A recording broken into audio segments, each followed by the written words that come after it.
Yo, what is going on YouTube? This is your boy Dan, aka aDrive, bringing you guys some brand new Pokemon Sun and Moon news and information. I just finished up on my Twitch live stream where we revealed the news, of course, and it was pretty hype, man. I was a little concerned that we wouldn't get much information aside from what was leaked in Korokoro over the last few days, including the Alola Grimer, and we saw Jangmo-O's evolution, and then Silvally, or now it's called Silvally, but we did get some new information that wasn't covered before, including some new evolutions. Cutiefly's evolution, as you can see right behind me, was confirmed. So lots of new stuff to cover, guys. So get excited for that. Hit that like button, subscribe for new, and let's jump right into things here. I'm gonna go a little quick though. If you want to go a little more in depth, you can go right to the Pokemon website, but I am gonna try to cover things in a decent amount of time. So this is Silvally, type Null's evolution, which does have the US name of Silvally. Its ability, something cool to know, is called RKS System, which may or may not have something similar to do with Arceus. RKS. Yeah, sounds right to me. So that's where the name of the ability comes from.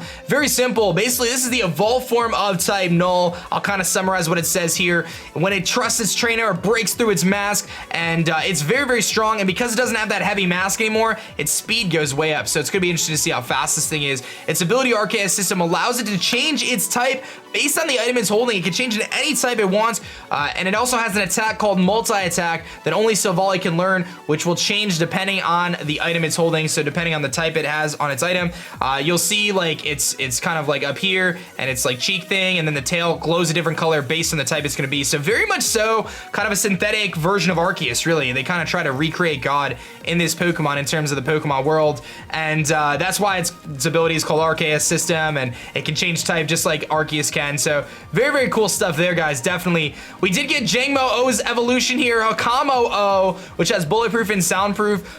This just basically tells about the origin of it. It doesn't really tell too much, but we got its name, Hakamo-o. I don't really like the naming system with these Pokemon with the O at the end. It's kind of weird to me, but maybe I just don't understand it. But one of the cool things, though, is when you look at Kommo-o, he has a special move called Clanging Scales, which looks like it's a move that only he can learn. It scrapes the scales covering its body, and then it lowers its defense when it hits the opponent. So this thing is indeed Dragon and Fighting. First time we've ever seen a Dragon and Fighting Pokemon in the game. I have a feeling this thing is going to be incredibly powerful, man. Definitely no joke.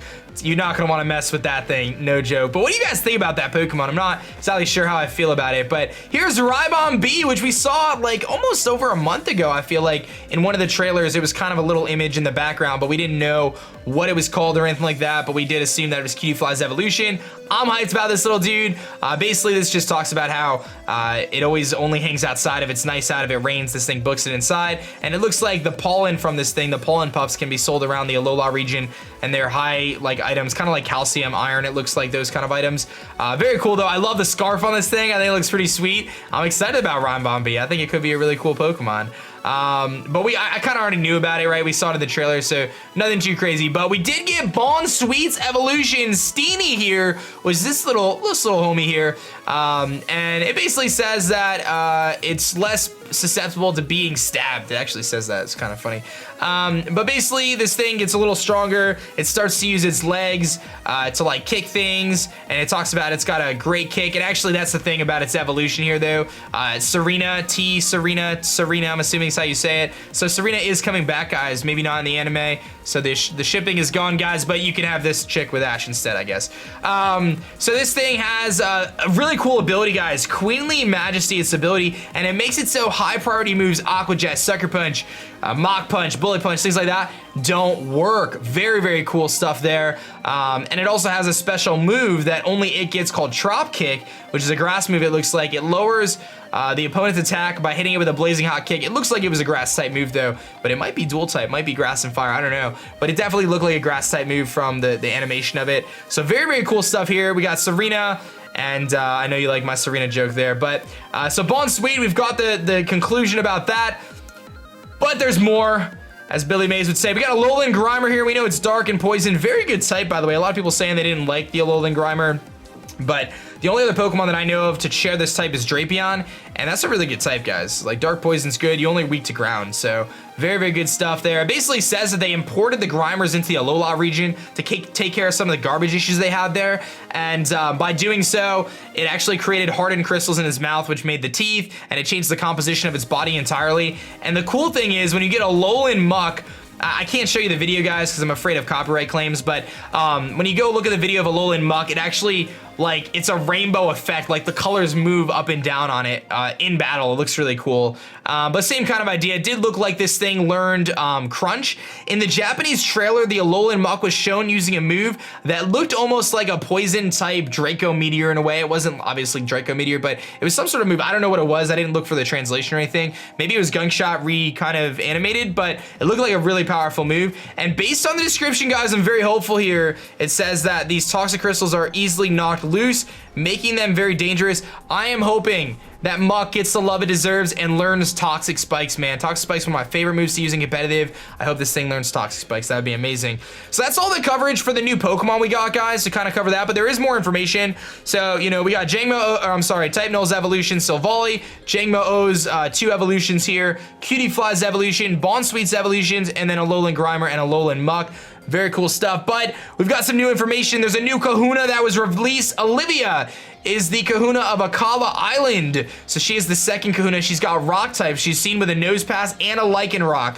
So I'm assuming depending on the game you play, she'll have a different Lycanroc form.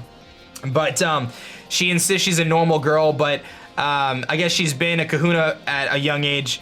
Anyway, she's looking pretty fierce with those, what are those called? Sandal heels. I've never even seen those before. Is that like a fashion forward thing? I don't know. I'm not a girl. I don't wear sandals and heels at the same time. But nevertheless, very interesting stuff there. And yeah, I mean, that's another one of the Kahunas. And we already know about Hala being the Kahuna of Melee Island. So 2 Kahunas, there's 4 islands, so there's probably 2 more Kahunas. We know about the trials as well. There's gonna be trial captains for every island.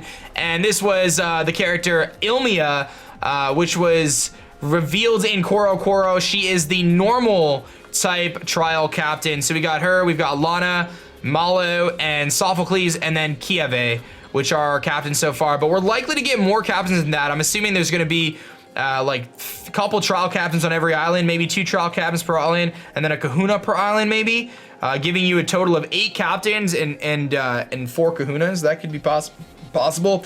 I'm not exactly sure. But that's pretty much the gist, guys. That's the news right there. Again, the trailers are on the Pokemon website if you want to watch them. I'm always so cautious to put them up because I'm always afraid of copyright claims, of course. But, you know, and all the other information on the Pokemon website. So lots of cool stuff there, guys. Let me know your thoughts on the new Pokemon. Bounsweet, kind of a bummer, hoping Bounsweet was going to evolve into a fire grass type for the first time, but we didn't quite get that. But we did get some other really cool stuff. I'm just glad that they added some new stuff to this announcement aside from the Coral stuff, giving us something to be hyped about, because otherwise we'd just be like, all right, same thing as yesterday, you know? But we're getting close, guys. 4 days till the demo, about a month until the game comes out. Get excited, guys. One last time, 151 hype getting announced this weekend. There's a giveaway I'm doing on my Twitter. Just look for the pinned tweet. You just got to retweet me, follow me, and add 151 to your name. You're good to go. My Sun and Moon plans will be released tomorrow, so get hyped for that, guys. Very, very exciting. But that's gonna be it for me, guys. My name is Dan. I'll also go by aDrive, and I'm gonna catch you guys later. Peace.